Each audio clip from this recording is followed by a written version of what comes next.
오늘은 시편 25편 1절부터 5절의 말씀을 본문으로 해서 나의 영혼이 주를 우러러 보나이다, 이런 제목으로 하나님이 우리 각자에게 주시는 하나님의 음성을 듣는 시간을 갖게 되기를 원합니다. 여러분, 한문 한자 공부해 볼까요? 자, 이 자가 무슨 자입니까? 이 자가 사람인자죠. 사람인자입니다. 이 두 개의 막대기가 서로 기대고 있는 모습이 사람인자거든요. 한문은 뜻글자라서 다 의미가 있습니다. 어떤 글자는 아주 심오한 영적 의미도 그 안에 있는 것 같아요. 하여튼 사람인자는 사람은 서로 의지하고 살아가는 존재다 하는 것을 알려주고 있는 글자입니다. 여러분, 그 말이 맞죠? 우리 사람은 도무지 혼자서는 살아갈 수 없는 의존적인 존재입니다. 송아지가 태어난 걸 봤는데요, 송아지는 태어나자마자 처음에 비틀비틀 하다가 조금 지나면 걸어다니고 뛰어다닙니다. 사람은요, 태어나고 나서 적어도 1년 동안은 그 어머니나 부모가 돌보지 않으면 어때요? 100% 죽고 맙니다. 100% 죽고 맙니다. 이렇게 인간은 남이 도와주지 않으면 살아갈 수 있는 약한 존재다, 이 말입니다. 그래서 우리는 우리 인간은 다른 사람의 도움을 받아야 사는 약한 존재다 하는 그런 겸손한 마음을 가져야 되지, 나는 남의 도움 없이도 살아갈 수 있다, 다른 사람 도움이 필요 없다라는 그런 오만한 생각, 교만한 생각을 버려야 됩니다. 그런데 여러분, 우리 사람은 이렇게 의지할 것이 있어야 하고 의존할 대상이 필요한데, 그러면 무엇을 혹은 누구를 의지해야 하겠습니까? 무엇을 의지해야 되겠습니까? 이게 아주 중요한 문제입니다. 여기에서 우리 사람의 인간의 운명이 갈라지는 것입니다. 의지해야 되는 존재고 의존해야 되는 우리 인간인데 무엇을 의존하느냐, 무엇을 의존하느냐, 여기에서 우리의 운명이 갈린다, 이 말입니다. 아주 옛날 우리 조상들은, 아주 옛날 사람들은 태양을 의지했습니다. 태양을. 그래서 태양이 낮을 갖다 주잖아요. 빛을 갖다 주잖아요. 태양이 따뜻하게 하잖아요. 태양이 곡식을 자라게 하잖아요. 그래서 태양이 저게 우리의 살 길이다, 이래서 고대 사람들은 태양을 다 신으로 섬겼어요. 옛날 역사를 보면요, 태양을 신으로 섬긴 흔적들이 많이 있습니다. 지금도 일본 사람들은요, 태양을 섬기고 있습니다. 일본의 국기가 그 태양신입니다. 태양입니다. 우리나라도 원자력보다는 태양을 의지해야 되겠다, 이래서 태양광 발전소를 만들려고 수많은 나무를 베내고 거기다 태양광 집열판을 설치하는 것이 전국에 한 5,000개가 된다고 그러네요. 이번에 폭우가 쏟아져 가지고 다 무너져서 엉망진창이 되어버리고 말았어요. 태양을 의지하던 사람들이, 신으로 섬기던 사람들이 이제 생각이 발달하면서 연구를 시작하면서부터는 무엇을 의지하기 시작했느냐 하면은 우리 사람의 마음속에 있는 이성, 지성을 의지하기 시작했어요. 합리적인 인간의 지성을 의지하기. 그래서 이 지성과 이성이 만들어낸 과학을 의지하기 시작했습니다. 그래서 과학이 제일이다, 과학을 믿는 거예요. 그래서 과학자들이 하는 말은 무조건 다 옳은 말, 다 맞는 말, 다 유익한 말로 생각을 하기 시작했습니다.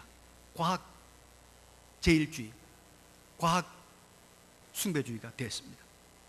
그래서 과학이 만드는 컴퓨터, 스마트폰 다 우리 그 종이 되지 않습니까?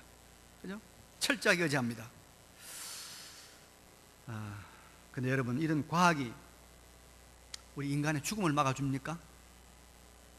어떤 과학자도 과학이 사람의 죽음을 막아준다 발표한 적이 없고 할 수도 없습니다. 과학 발달로 만들어진 산업화, 그 산업화로 인한 지구온난화, 우리 지난 여름에 얼마나 곤욕을 치렀습니까? 이 지구온난화로 인한 기상이변을 과학이 막아준다고요? 천만의 말씀입니다. 그래도 사람들은 과학을 의지합니다. 또 어떤 사람들은요, 돈을 의지합니다. 돈만 있으면 된다. 모든 것이 다 돈이면 해결된다. 그래서 돈을 모으는 데 집중합니다.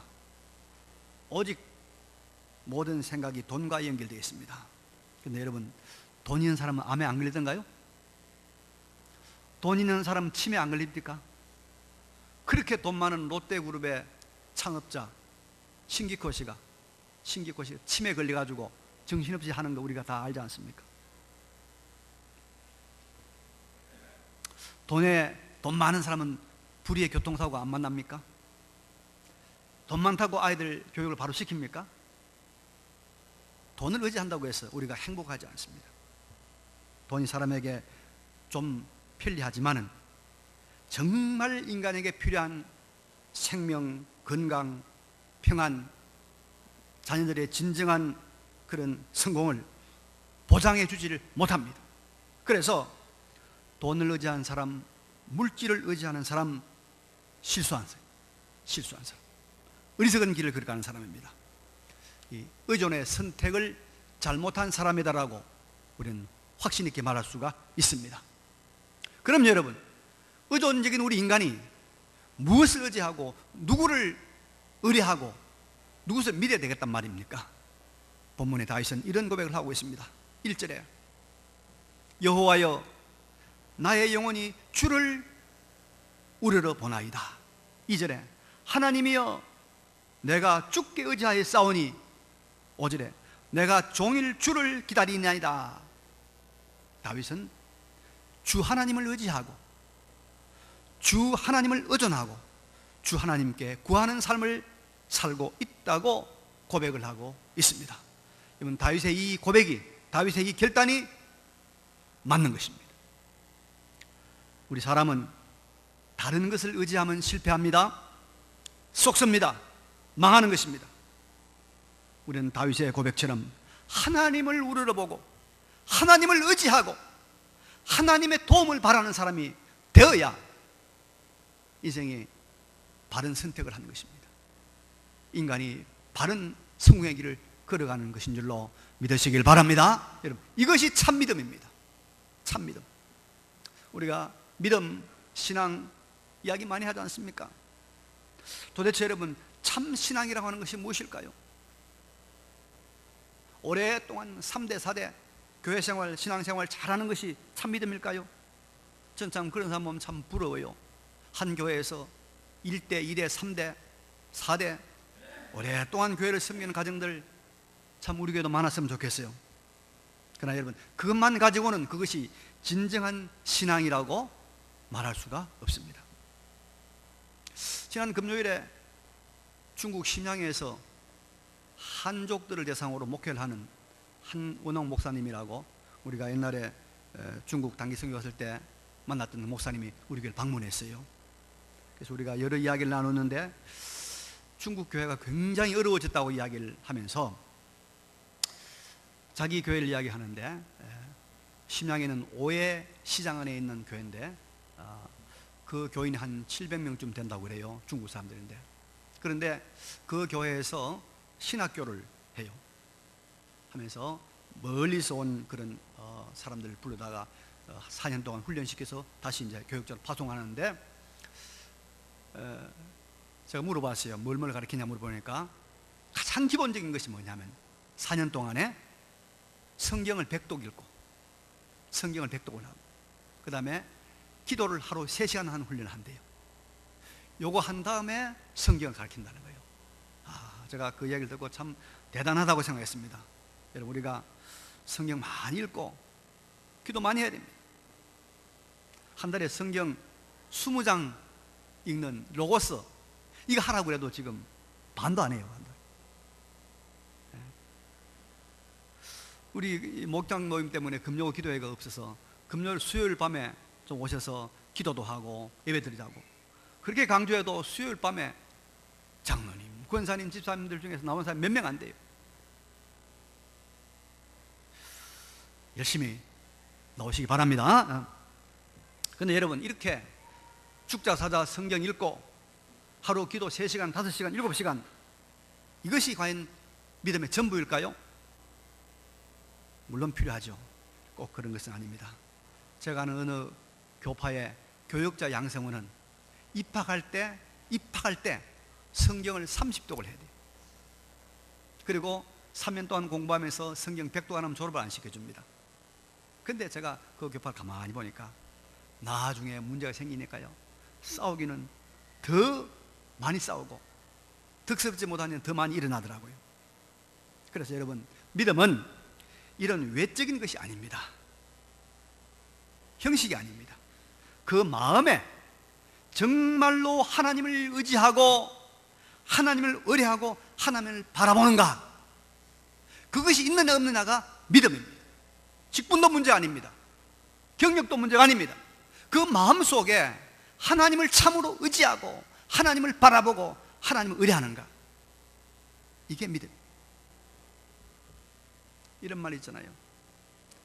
교회생활 오래 하고 믿음 생활 잘하는 권사님들의 진짜 신앙이 언제 드러나는가 하면요, 딸 결혼시킬 때 드러난답니다. 평소에 신앙 강조하고 평소에 봉사 열심히 하고 기도도 열심히 하는데 막상 딸을 시집 보낼 때 보니까 사익감에 교회생활, 세례, 신앙생활 전혀 그거는 생각도 안 하고, 사이 집이 돈이 많이 있는가, 사자가 달리는가, 집이 있는가, 이런 것만 보더라는 거예요. 왜 그걸 볼까요, 여러분? 그 사람의 마음속에 하나님을 의지하는 것보다는 자격증, 돈, 집, 이런 것들을 더 의지하고 있기 때문에 그걸 안 보냐 이 말이에요. 그건 믿음이 아니라는 거죠.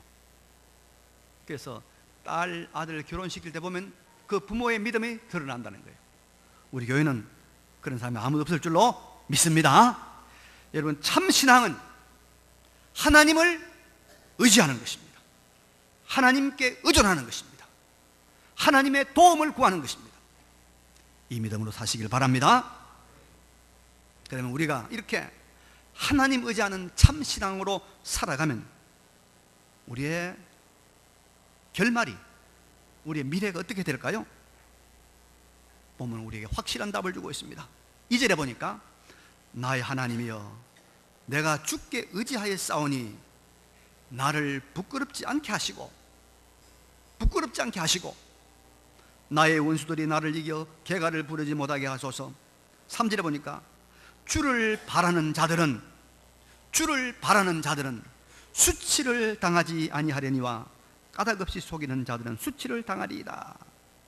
하나님을 의지하는 자, 하나님을 바라는 자들은 부끄러움과 수치를 당하지 않는다는 것입니다. 여기 부끄러움과 수치는 바로 실패를 말하고 있습니다. 실패. 여러분, 하나님을 의지하는 자는 결단코 실망하지 않을 것입니다. 실패를 당하지 않을 것입니다. 넘어지지 않는 것입니다. 그래서 시편 90편 7절에는 하나님을 의지하는 자에 이런 약속을 하고 있습니다. 1000명이 내 왼편에서 10,000명이 내 오른편에서 엎드러지나 이 재앙이 너에게는 가까이 하지 못하리로다. 할렐루야. 이게 하나님을 의지하는 자가 받는 하나님의 축복입니다. 하나님의 은혜입니다. 여러분, 성경에 여러 인물들이 나옵니다. 이제 우리가 앞으로 주일 오후에 성경 인물을 이제 영상으로 좀 살펴보려고 하는데 재미있을 겁니다. 많이 나오시기 바랍니다. 근데 그 중에서 다윗처럼 고난을 많이 겪고 또 다윗처럼 그 고난 속에서도 승리한 사람은 없을 것 같아요. 젊을 때 자기 장인되는 자기 아버지와 같은 사울 왕이 자기를 죽이려고 얼마나 혈안에 대해서 뛰어다녔습니까? 젊은 시절에 왕이 됐어요. 왕이 돼 있는데 압살롬이라고 하는 자기 아들이 아버지 왕국을 무너뜨리고 아버지를 죽이려고 반란을 일으킵니다. 이런 창피하고 이런 부끄러운 일들이 일어난단 말입니다. 말도 못하지 않습니까? 그리고 이 다윗의 여러분 일대기를 보면요, 그게 가장 신뢰하고 도무지 버릴 수 없는 요압 장군이 다윗에게 항명을 합니다. 다윗 속입니다. 다윗의 말 듣지 않습니다. 정말 다윗의 자존심이 얼마나 상했을까. 저는 자존심 상할 때마다 그 구절을 보면서 다윗도 이렇게 자존심 상한 일 당했구나 하면서 참 참습니다. 마지막 죽을 때까지도 편치 못했어요. 마지막에도 아도니아라는 이 아들이 자기 뜻과는 전혀 다르게 왕위를 찬탈하려고 여러 가지 작당하는 모습을 그가 경험하게 됩니다. 그런데도 다윗은 넘어지지 않습니다. 승리합니다. 그의 왕권은 그 가운데도 견고하게 서고, 그가 지정한 아들 솔로몬이 왕이 되어서 영토를 가장 넓게 확장하고 나라를 견고하게 세워가고, 수백 년 동안 다윗의 후손들이 유다 왕국을 이어가는 다윗의 왕국이 개성이 되고, 영적으로는 메시아 그리스도 예수가 그의 후손으로 성육신하시는 것입니다. 다윗은 승리합니다. 실패하지 않습니다. 결과적으로 그는 부끄러움과 수치가 아닌 영광을 그는 쟁취합니다. 그러면 이런 다윗의 인생 승리의 비결이 무엇일까요, 여러분? 여러분, 다윗의 생애에서 일관되게 흐르고 있는 것이 한 가지 있습니다. 다윗의 생각과 다윗의 말과 다윗의 일정을 통하여 그 밑에 맹맥히 흐르고 있는 것이 하나 있는데, 그것이 뭐냐면 다윗은 언제나 하나님을 의지하고 하나님을 바라본 사람이었습니다. 언제나 어떤 현실 가운데서도 그는 여호와 하나님을 의지하고 하나님을 바라보는 그 마음을 변치 않았습니다. 이것이 다윗의 승리의 비결이었습니다. 하나님을 의지하는 자는 반드시 인생의 승리자가 된다는 것을 믿으시기 바랍니다. 어떠한 일이 있더라도, 어떠한 절망과 어떠한 역경과 어떠한 우리가 어려움에 처하더라도 하나님을 의지하는 이 마음, 이 생각 변치 마시길 바랍니다. 승리의 비결입니다. 백화점 많이 이용하시죠? 백화점으로 성공한 사람 이야기 하나 할까요? 목사의 아들인 젊은 아들이 하나 있었어요. 사업에 투신했는데 돈을 다 날리고 엄청난 빚을 지고 죽으려고 했습니다.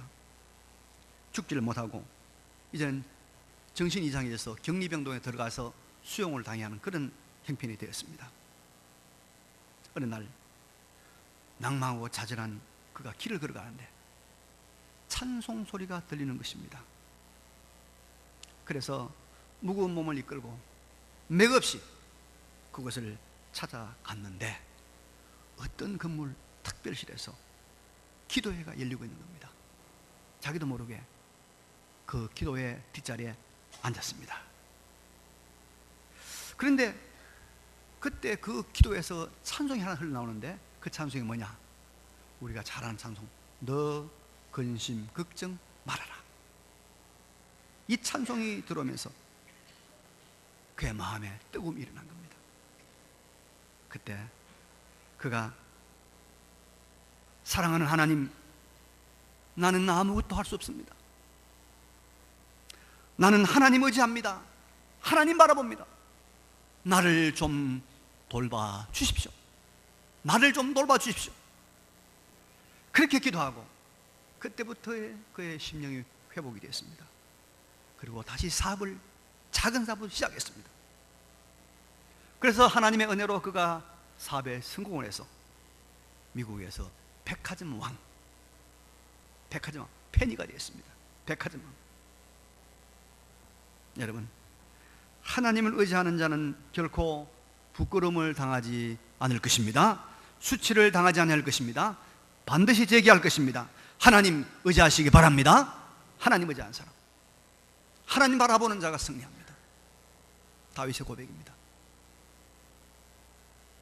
그러면 우리 모두가 하나님을 의지한 자의 삶을 살아야 하는데, 그 하나님을 의지하고 살아가는 삶이 도대체 어떤 모습일까? 어떤 삶일까? 내가 입술로 하나님 의지합니다, 소리만 치면 되는 것인가? 그건 아니죠. 4절에 보니까 하나님을 의지했던 다윗은 이렇게 고백하고 있습니다. 이렇게 탄원하고 있습니다. 여호와여, 여호와여, 주의 도를 내게 보이시고 주의 길을 내게 가르치소서. 5절에 주의 진리로 나를 지도하시고 교훈하소서. 이것이 여러분 하나님을 의지하는 자의 삶의 모습입니다.